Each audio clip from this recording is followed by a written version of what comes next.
Torrential rain is lashing New South Wales.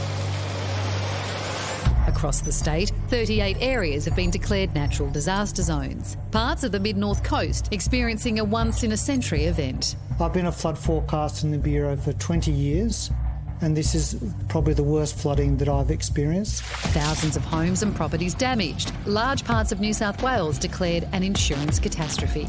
More than 150 schools are closed. Around 18,000 people have been evacuated. I'll be there in about 3 minutes over. They've flooded the whole first story and we've lost a lot. All my ornaments, my children's photos, and it's just all gone. I think I've lost everything. Residents of Kempsey are bracing for the Macleay riverbanks to burst as the levee approaches 6.6 metres. Some areas around Port Macquarie have seen almost 1 metre of rain in the past 6 days. It's just heartbreaking, it's devastating. It's the flood that we weren't really expecting, and the evacuation centre is filled with people who are displaced. Some of them have just lost everything. We've got a flood watch that covers all the way from the Queensland border down to the Victorian border, all of those coastal rivers. The flood's reaching up to southeast Queensland, with Gold Coast residents on high alert. We are coming close to record-breaking rainfall. This is a significant event. And in New South Wales, there's no sign of it easing until at least Wednesday. We're not through the worst of it potentially, and that's why we need to brace ourselves for what will be a very difficult week and then very difficult weeks and months in the recovery. Just 17 months ago, the mid-north coast was fighting bushfires. Now they're battling another natural disaster. I don't know any time in our state's history when we've had these extreme weather conditions in such quick succession in the middle of a pandemic. I know for many people, they will feel like it's breaking point. Once-in-a-century floods wreaking havoc across New South Wales. Well, Kempsey's copped a deluge today. The people in the CBD were told to evacuate. Kempsey Mayor Liz Campbell joins us now to talk us through it. Liz, what's the situation there like right now?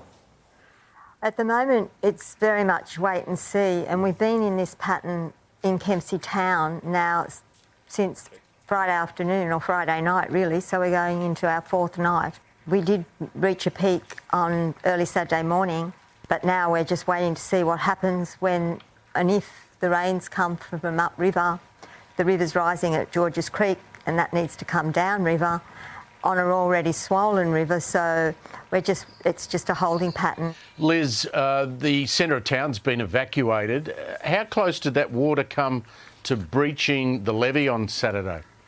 Oh, about 100 millimetres. It was very close. And then it started to recede quite slowly, and then it started to rise again last night, and it started to go down again today. So we're just waiting and seeing. And it's a bit of a yo-yo, but down the lower end of the valley, those towns are isolated. They've got water in them, and upriver is isolated. We've got a couple of 100,000 people that are in isolated areas at the moment. So it's still very much a tense situation here and a waiting game. Liz, we know people in Kempsey are resilient. In 2019, parts of Kempsey were devastated by the bushfires. How is the community holding up now with the floods? Well, I don't know whether it's a good thing or a bad thing, because we've still got the bushfire recovery taking place. We've still got a bushfire recovery hub, and that is still doing its job. So now we're going to have to move into a flood recovery situation. But the community, we've got so much support. You know, our frontline workers here, they're part of the community. They do a fabulous job. Our neighbours are terrific. People all over New South Wales have been contacting me today, and the support that we get is fantastic. But if you're a downriver farmer or an upriver farmer that have lost your fences and things through fire, and now you've lost them again through flood, it's a bit hard to think about the future. We're still got to assess what's happened.